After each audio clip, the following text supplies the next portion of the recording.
आदाब नाजरीन, गुलिस्तान न्यूज़ देख रहे हैं आप। मैं हूं आपके साथ अतिया मुजीब। शुरुआत करेंगे खबरनामे की। सबसे पहले नजर डालेंगे सुर्खियों पर।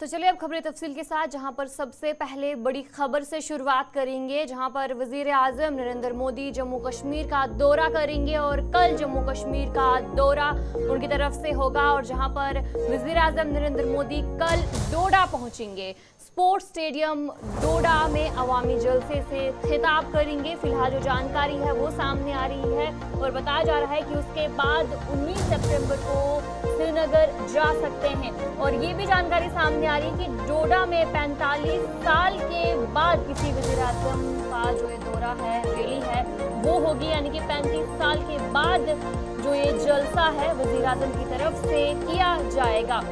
जो जानकारी सामने आ रही है, डोडा जिले की बात करेंगे, जहां पर वज़ीर आज़म नरेंद्र मोदी जो है कल डोडा पहुंचेंगे और डोडा में स्पोर्ट्स स्टेडियम से अवामी जलसे से खिताब करेंगे और वहां पर तैयारियां जोरों शोरों पर है।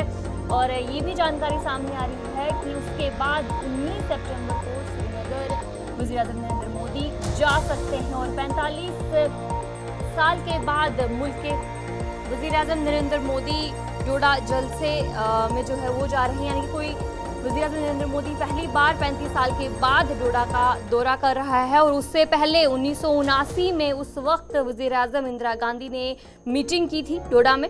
वज़ीर आज़म नरेंद्र मोदी ने 2014 के असेंबली इंतखाबात के दरमियान ज़िला किश्तवाड़ में खिताब किया था। जम्मू कश्मीर में असेंबली इंतखाबात के 3 मरहलों में 18 सितंबर, 25 सितंबर और 1 अक्टूबर को वोटिंग होनी है। मरकज़ के ज़ेर इंतज़ाम जम्मू कश्मीर बनने के बाद पहली बार असेंबली इंतखाबात जो है वो होने जा रहे हैं, जिसके चलते तैयारियां जो है वो जोरों शोरों पर देखने को मिल रहे हैं। और जो कल वज़ीर आज़म नरेंद्र मोदी डोडा पहुंचेंगे और जहां पर बताया जा रहा है कि उसके बाद 19 सितंबर को एक मेगा रैली से भी खिताब करेंगे श्रीनगर में। इसके अलावा 26 सितंबर को जम्मू में उनकी रैली भी हो सकती है, ज़राए के मुताबिक जो जानकारी सामने आ रही है। ताहम पार्टी ने अभी तक जम्मू रैली के बारे में कोई बाज़ाब्ता तस्दीक नहीं की है। और कल डोडा पहुंच रहे हैं और कल अवाम से खिताब करेंगे। और 45 साल के बाद मुल्क के वज़ीर आज़म डोडा में जलसा कर रहे हैं। और इससे पहले 1979 में वज़ीर आज़म इंदिरा गांधी ने वहां पर मीटिंग की थी। और जिस तरीके से जम्मू कश्मीर में असेंबली इंतखाबात है, उसके चलते जो तैयारियां हैं वो देखने को मिल रही है। वज़ीर आज़म मोदी की तीनों रैलियां बीजेपी के लिए अपने मिशन की तकमील में अहम किरदार अदा कर सकती है। और कल 14 सितंबर को डोडा पहुंच सकते हैं, ज़राए के मुताबिक 11 बजे पहुंच सकते हैं और उसके बाद 19 को श्रीनगर भी जा सकते हैं। और इसी पर हमारे साथ ज़्यादा जानकारी देने के लिए हमारे नुमाइंदा वसीम गत्तू ज्वाइन कर चुके हैं। वसीम, बताएगा कि कल वज़ीर आज़म नरेंद्र मोदी जम्मू डोडा पहुंचेंगे, तो वहां पर किस तरीके की तैयारियां हैं? बिल्कुल अच्छा, देखिए आपको बताना चाहूंगा, जब अनाउंसमेंट हुई थी कि प्राइम मिनिस्टर नरेंद्र मोदी जी जम्मू के जिला डोडा के अंदर आएंगे, तब से हम देख रहे थे कि लगभग 6-7 दिन से हम देख रहे हैं कि तैयारियां यहाँ जोरों शोरों से देखी जा रही हैं। अगर आप देख सकते हैं कि जिला डोडा के अंदर सिक्योरिटी के अरेंजमेंट्स काफी पुख्ता किए गए हैं, चप्पे चप्पे पे सिक्योरिटी तैनात कर दी गई। वहीं अगर स्पोर्ट्स डोडा की हम बात करें, अभी हम खुद वहां पे मौजूद थे, काफी खूबसूरती से उसको सजाया गया है। कल भी हम वो तस्वीरें आपको दिखाएंगे, मगर आज की अगर हम बात करें, काफी खूबसूरती उसको सजाया गया। और साथ साथ में जो भाजपा के सीनियर लीडर वहां पे मौजूद हैं, जो अरेंजमेंट्स चेक कर रहे हैं, साथ साथ में एडमिनिस्ट्रेशन की कुछ सीनियर ऑफिसर भी वहां पे मौजूद हैं, एडीजीपी जम्मू खुद वहां पे मौजूद है, सिक्योरिटी पूरा चेक कर रहे हैं। तो देखना होगा कल फायदेमंद चीज होगी, क्या घोषणा यहाँ से कोई बड़ी announcement prime minister Narendra Modi ji Jammu Kashmir के या जिला डोडा के लिए कोई बड़ी अनाउंसमेंट करते हैं, क्योंकि बड़ी देर डिमांड यहाँ पे रही है डोडा दिशा कर्बन रोड। क्या उसकी अनाउंसमेंट भी कल देखने को यहाँ से मिल सकती है? और जो एसपीओज हैं, जो परमानेंट अभी तक जो मुलाजिम कई सारे हैं, क्या उनके लिए कोई बड़ी अनाउंसमेंट की जा सकती है? कल आने वाला वक्त बताएगा। जी वसीम, जहां पर अगर अब इलेक्शन की बात करेंगे, काफ़ी कम वक्त बचा है और इस बीच डोडा में क्या कुछ तैयारियां हैं? जहां पर बीजेपी पार्टी की बात करेंगे, उनकी तरफ से लगातार कैंपेन देखने को मिल रहे हैं पूरे जम्मू कश्मीर में, तो डोडा में किस तरीके की तैयारियां वहां पर हो रही हैं? देखिए तैयारियां बड़ी जोरों शोरों से देखी जा रही है। हर अलग इलाके के अंदर हम देख रहे हैं कि भाजपा के लोग पहुंच रहे हैं, डोर टू डोर कैंपेन भी चल रहा है। जिस तरह से आप जानते हैं कि भद्रवा, डोडा, किश्तवाड़, इन इलाकों से जो जो कैंडिडेट्स उठाए गए हैं उनको अब काफी ज्यादा फायदा हो सकता है, क्योंकि प्राइम जी मिनिस्टर नरेंद्र चलिए, बहुत बहुत मोदी जी शुक्रिया खुद वसीम इस रैली जानकारी से देने खिताब। के लिए। वसीम गट्टू आपको जानकारी दे रहे थे कि कल वजीर आजम नरेंद्र मोदी डोडा पहुंच रहे हैं और वहां पर इस वक्त किस तरीके से तैयारियां की जा रही है।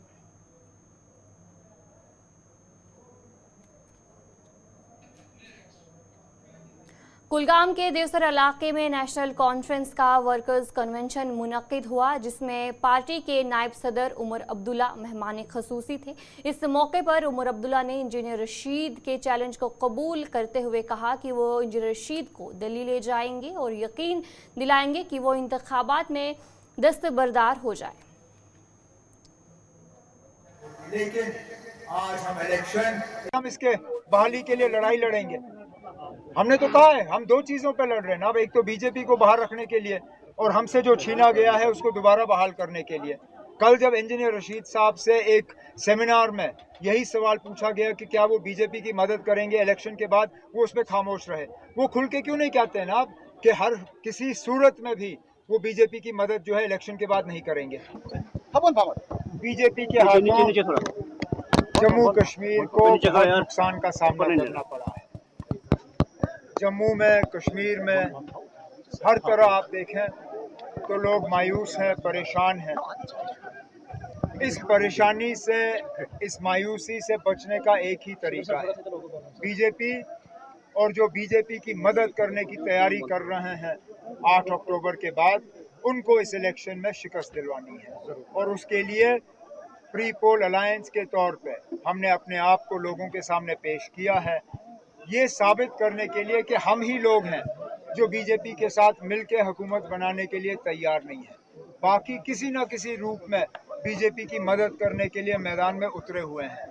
हमारी वोटरों से मोतबाना गुजारिश है कि अलायंस के उम्मीदवारों को यहाँ से कामयाब करके भेजें, ताकि हमें एक तो बीजेपी से जम्मू कश्मीर को बचाने का मौका मिलेगा और यहाँ जो भी नाइंसाफियाँ इस्तेसाल हुए हैं पिछले 8-10 साल से, उनको हमें दुरुस्त करने का मौका मिलेगा। अरविंद केजरीवाल को बेल भी लोगों को मिला। बारामूला के लोगों को कहा गया था कि वोट के जरिए आप किसी को निकाल सकते हो। वोट के जरिए कोई नहीं निकलता ना, निकलते हैं तो सिर्फ अदालत के जरिए। शूर में ऐसी कौन सी बात है ना जिसका उन्होंने जिक्र नहीं किया। हमने मसले कश्मीर के हवाले से बात की, हमने 370 के हवाले से बात की, हमने हिंदुस्तान और पाकिस्तान के ताल्लुकात बेहतर करने के हवाले से बात की और यहाँ लोगों के रोजमर्रा के मसलों के हवाले से बात की। मुझे ऐसा बताइए ना, हमने ऐसा कौन सा इशू छोड़ा है जो लोगों को जाके टच नहीं करती। अब इंजीनियर रशीद साहब ने कल शायद ये कहा कि अगर मैं उसके साथ वापस दिल्ली जाने के लिए तैयार हूँ तो वो मैदान छोड़ेंगे हमारे हक में। मैं आज कहता हूँ ना, जिस दिन उसको वापस जाना होगा मैं साथ जाऊँगा उसको वहाँ छोड़ने के लिए। मैदान छोड़े और घर में। अपनी पार्टी के सदर सईद मोहम्मद अल्ताफ बुखारी ने अपनी इंतखाबी मुहिम को जारी रखते हुए चुनापुरा हल्के के नीतापुरा इलाके में इंतखाबी मुहिम जारी रखते हुए इलाके में घर घर जाकर आवाम से मुलाकात की और पार्टी के मंशूर और अपने इंतखाबी एजेंडे के बारे में आगाह की। सईद मोहम्मद अल्ताफ बुखारी ने मकामी मसाइल और अवामी मुश्किलात पर भी गुफ्तगू की। मेन होल्स डाउन है, लाइटों स्ट्रीट लाइट्स की प्रॉब्लम है। अक्सर ये पुराना इलाका है मेरा, इसलिए अल्लाह के फजल से लोग जानते भी हैं और काम तो करना है। बहरहाल खिदमत का गारंटी के तो काम तो करेंगे। Sir, how would you like to react to the statements of Engineer Rashid since he has been released? Yesterday he told the people in Baramulla that if the government of India is talking to Nagas, they are having the accord with other people, why don't they talk to the people of Kashmir? सही बोलते हैं, engineer Rashid साहब ने सही बोला। हम कोई किसी और मुल्क के सिटीजन तो है नहीं, इसमें क्या है। अगर उनके साथ बात होती है, यहाँ पर भी बात होनी चाहिए। मुझे उम्मीद है एक इलेक्टेड गवर्नमेंट आएगी, वो ज़रूर बात करेगी अपने लोगों के बिहाफ पे, क्यों इलेक्टेड रिप्रेजेंटेटिव तो वही होंगे ना लोगों के।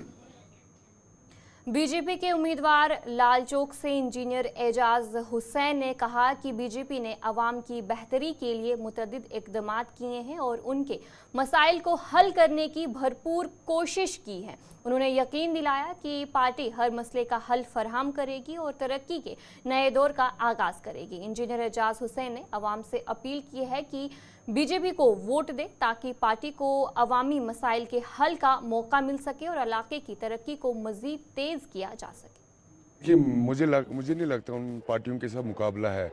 क्यों? लोगों ने हमेशा उनको आजमाया है, पहले भी आजमा चुके हैं और लोग फिर से वो गलती रिपीट नहीं करना चाहता। और दूसरा, पूरी जनता को पता है भारतीय जनता पार्टी सेंटर में सरकार है, हम लोग उनके लिए काम कर सकते हैं। ये लोग बिल्कुल खाली दावे कर सकते हैं, लेकिन काम करने के लिए भारतीय जनता पार्टी को ही काम करना पड़ेगा। और दूसरा, जो मैंने मैनिफेस्टो रखा उसकी वजह से मुझे बहुत अच्छा रिस्पांस लोगों में आया। मैंने देखा कि जिन लोगों के पास ज़मीनें नहीं हैं वो उनका अक्सर फ़ोन आता है कि एजाज भाई अगर हम जिता के लाएंगे क्या हमारे लिए काम करोगे? मैं उनको वादा करता हूँ इस टेलीविज़न के माध्यम से कि जो भी व्यक्ति हमारी लालचौक कॉन्स्टिट्यूंसी में जिनके पास ज़मीन ही नहीं होगी उनको हम लोग 5-5 मरले दे देंगे। और जो व्यक्ति जिनकी स्टेट लैंड या गाछ चराई पे ऑलरेडी मकान बने हुए हैं उनको हम लोग रेगुलराइज करेंगे। जो हमारे स्ट्रीट वेंडर्स हैं वो बेचारे दिन में जब बारिश होती है, कोई धूप रहती है, तो उस टाइम वो काम नहीं कर पाते, उनके लिए डिग्निफाइड लिविंग हम लोग करेंगे, उनके लिए हम लोग दुकानें दे देंगे। माइनिंग का बहुत बड़ा इशू है हमारे कॉन्स्टिट्यूंसी में, उस माइनिंग इशू को हम लोग रेगुलेट करेंगे। आज तक भी भारतीय जनता पार्टी ने उनको चलाया और मैं उनसे अपील करता हूं इस बार भारतीय जनता पार्टी को मतदान दो। इंशाल्लाह व रहमान जब हम जीत के आएंगे 24/7 आपके लिए काम करेंगे। और उसके बाद जो हमारे हांजीज है जो रेत निकालते हैं उनको भी काम करने की इजाज़त नहीं होती थी, उनके लिए भी हमने बहुत काम किया और वो लोग सराहते भी आज। और मैं मानता हूँ उनकी बदौलत जो हमारे गरीब परिवार है, चाहे हमारे ऑटो स्टैंड वाले हो, आज तक जम्मू कश्मीर में कोई ऑटो स्टैंड नोटिफाई नहीं हुआ। मैं उनसे वादा करता हूँ लालचौक की जितने ऑटो स्टैंड्स है या हमारे ट्रांसपोर्टर्स है, एक तो आपको रिहेबिलिटेट भी करूँगा, नोटिफाई भी करवा दूंगा और आपके लिए रूट्स भी एस्टैब्लिश करवा दूंगा। और जितने हमने वादे किए अपने लोगों के साथ, चाहे टूरिस्ट विलेज बनाने की बात हो या फिर पावर ऑगमेंटेशन की बात हो या फिर हमारे रोड इंफ्रास्ट्रक्चर की बात हो या ड्रेनेज की बात हो, मैं बोलता हूँ लालचौक एक ऐतिहासिक जगह है। इंशाल्लाह इसको जन्नत फिर से बनाएंगे और खाली लालचौक के लिए नहीं, पूरे जम्मू कश्मीर के लिए काम करेंगे और हमारे मुसलमान भाइयों के लिए काम करेंगे।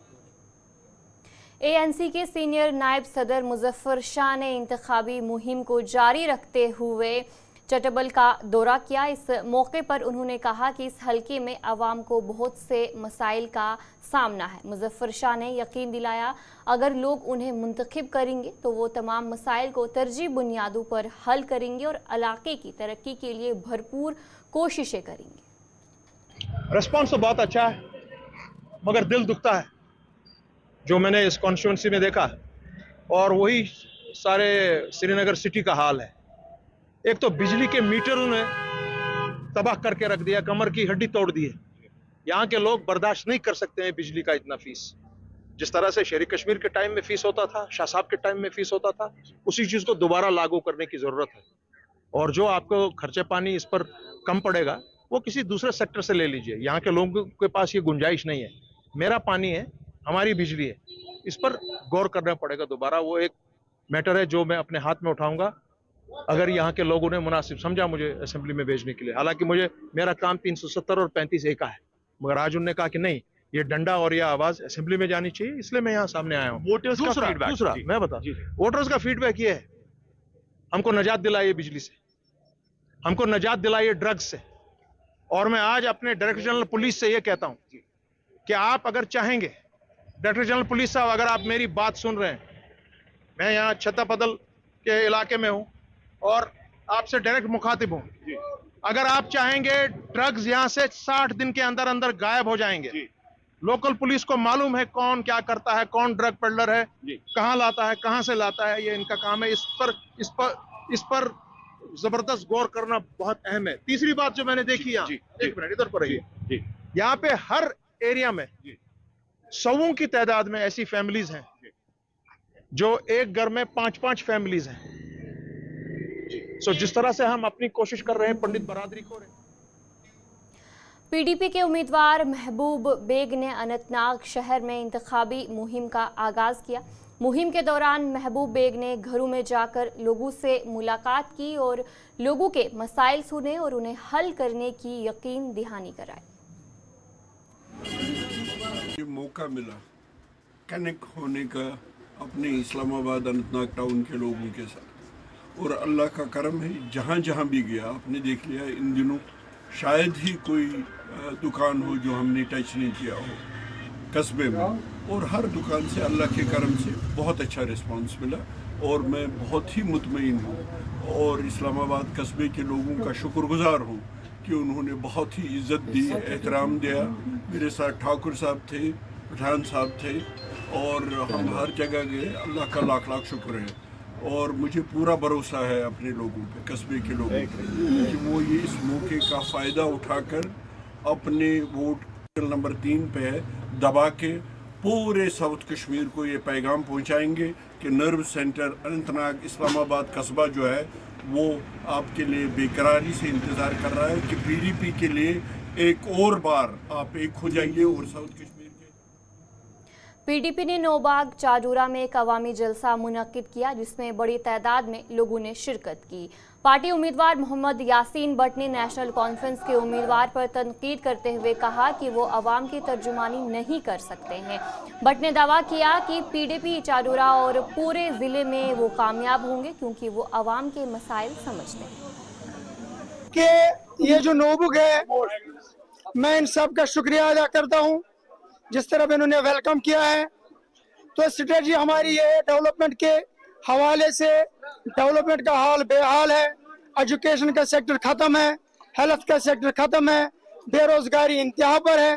तो मुझे पूरी उम्मीद है अगर लोगों ने इसी तरह साथ दिया, अगर हमारी जीत हुई इंशाल्लाह, तो मैं इंशाल्लाह लोगों के बेरोजगारी पर काम करूंगा, डेवलपमेंट के हर शोबे पे काम करूंगा इंशाल्लाह। मुझे पूरी उम्मीद है जितने लोग मुझ पर भरोसा कर रहे हैं और जितने मुझे लोग प्यार दे रहे हैं तो इंशाल्लाह फरामा मैं इस प्यार को अपने दिन रात मेहनत करके इनके काम करूंगा। देखिए 96 से वो एमएलए रहा, एमएलसी रहा, प्रोविंशियल प्रेसिडेंट रहा, तो चाडोरा का हाल आज भी बेहाल है। मैं इस बात से कोई गवारा नहीं करूंगा। उसके जो हल्का डूनीवाड़ी है वहाँ पे भी पानी नहीं है, तो कानून जी के हाल के बाद सेंट्रल शाल्टिंग से आज़ाद उम्मीदवार मुदस्सिर बजाज ने इंतखाबी मुहिम को जारी रखते हुए आज पारपोम्बोरा बस स्टैंड के रिहायशी इलाकों में अपनी इंतखाबी मुहिम चलाई, जिस दौरान उन्होंने घर घर जाकर लोगों से अपील की है कि वो आने वाले असेंबली इंतखाबात के दौरान उन्हें कामयाब बनाने के लिए उनके हक में वोट डालें। औज़ुबिल्लाहिमिनश्शैतानिर्रजीम बिस्मिल्लाहिर्रहमानिर्रहीम। आज मेरा दौरा था पारिमपुरा में जहाँ पर फ्रूट मंडी है, बस स्टॉप है।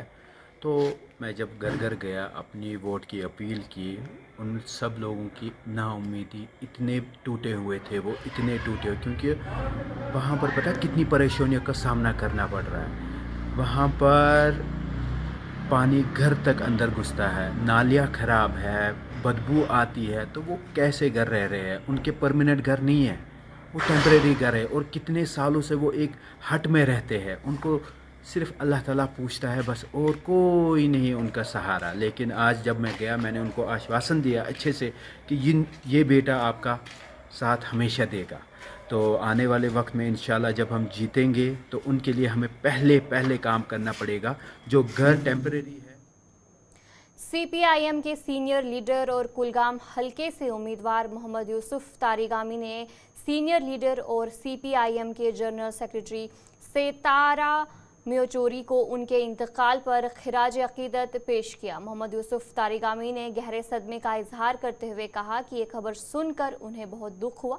उन्होंने कहा कि वो एक बहादुर लीडर थे। तारिगामी ने मजीद कहा कि जब 5 अगस्त 2019 में आर्टिकल 370 को ख़त्म किया गया था तो वो पहले लीडर थे जिन्होंने आवाज़ उठाई और वहाँ लोगों से मिलने आए। अनफॉर्चुनेटली वो हमारे बीच अब रहे नहीं। सदमे से कम नहीं है हमारे लिए। और जहाँ तक सीताराम याचूरी की लाइफ का ताल्लुक़ है, मेरा उनके साथ ताल्लुक़ बहुत अरसे से रहा है हम एक साथ और साथियों के साथ पहली बार सेंट्रल कमेटी में हमें इलेक्ट किया गया। तब से लेकर आज तक मुसलसल राबिता में रहे। मैं अभी पटना में एक माइनॉरिटीज़ का एक कन्वेंशन था, मुझे दावत दी गई थी और 11 तारीख को प्रोग्राम था, 11 अगस्त। 10 सितंबर को मैं उनके घर गया, तवील मुलाकात हुई उनके साथ और उस तवील मुलाकात में ज़ेर बहस था कश्मीर। शाल्टन से अपनी पार्टी के उम्मीदवार जफ़र हबीब ने अपनी इंतखाबी मुहिम को जारी रखते हुए आज ज़ैना कोट में एक कन्वेंशन मुनक्किद किया, जिसमें पार्टी कारकुनों ने मुकामी लोगों ने बड़ी तादाद ने शिरकत की। इस मौके पर उन्होंने लोगों से अपील की है कि आने वाले असेंबली इंतखाबात के दौरान उनके हक में वोट डालकर उन्हें कामयाब बनाएं।